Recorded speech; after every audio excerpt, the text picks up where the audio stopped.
What's up, everybody?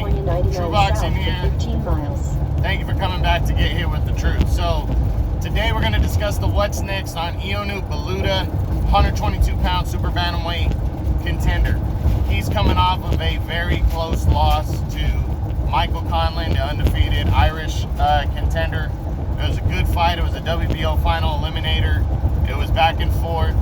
Really tough fight, as I predicted it to be, and it ended in a majority decision in Michael Conlan's favor. So now the big question for Baluta, or the big question is what's next for Ionut Baluta following that loss. We're going to run through the top 10 and see what could be happening for him.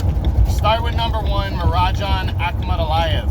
Akhmadaliev has a mandatory defense that has been ordered by the WBA against former world title challenger Ronnie Rios. So Baluta not going to be in line for this fight. Number 2 is the undefeated Luis Nery. Now Nery is fighting Brandon Figueroa in a huge fight this Saturday. If he's victorious or if he loses, I don't think Baluta's on his radar. Part of the reason, if he's victorious, he's probably going to end up fighting Stephen Fulton Jr. or another PBC guy that makes more sense later in the year. If he loses, he's not going to want to fight a guy who's as tough as Baluta. So either way, I don't see Nery fighting Baluta next. Number 3 is former unified champion Daniel Roman. Roman is returning to action sometime in May. It might even be on the undercard of Nery and Figueroa. I'm not 100% right now. But he's returning to action, shake off some rust ahead of what he's hoping to be a possible title shot later in the year. And he's also a PBC guy, so I don't think he'd take the risk and fight a guy like Baluta next. Number 4 is Azat Havanasian. This fight, I think, should happen, and here's why. Baluta is a widely avoided fighter now, and he has been since last year. He's going to be going forward. And Havanasian is the boogeyman of the division. Nobody wants to fight him. It's a makeable fight. You could bring Baluta over to the zone, and he could take on Havanasian, and it wouldn't be an issue. So why not have this showdown? Baluta, he's not happy about losing a close decision to Michael Conlan. Havanasian is not happy that nobody wants to fight him, and he's right there for a title shot. So I could see like a WBA final eliminator, possibly an interim title fight taking place between Havanasian and Baluta. I really could see that happening, and it's something I think both sides should look into.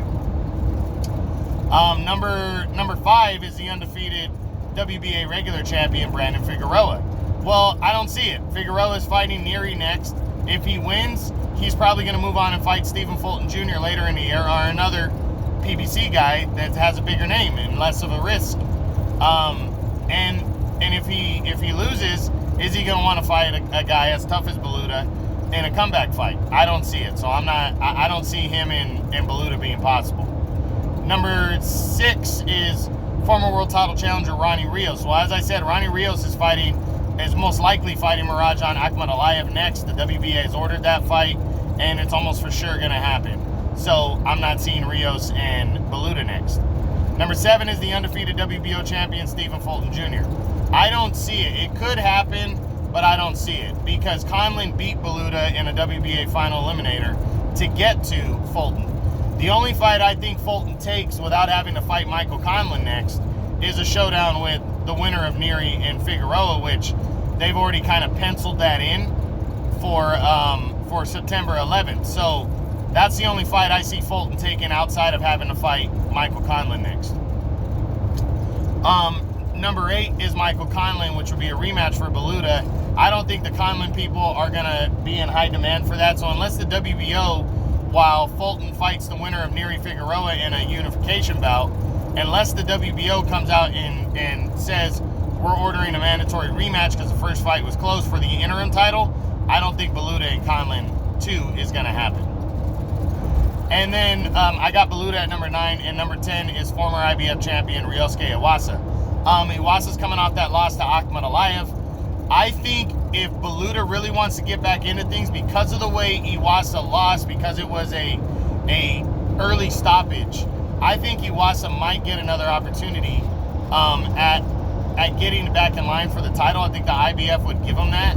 So I wouldn't be surprised if we saw a guy like Baluta and a guy like Iwasa, if they push for it, some kind of IBF eliminator. So I'm just spitballing, but I think that could be possible considering they both lost close, somewhat controversial fights in their previous bouts. Iwasa has ties to the IBF, you know, already. He's been the champion.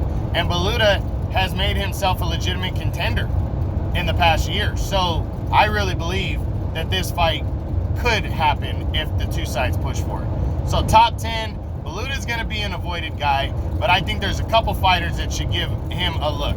Azat Havanassian, I think that's a huge kind of under the radar fight right there that would have a lot of, you know, a lot of implications, a lot of big things could come from that, you know, especially if it's an eliminator, which it should be.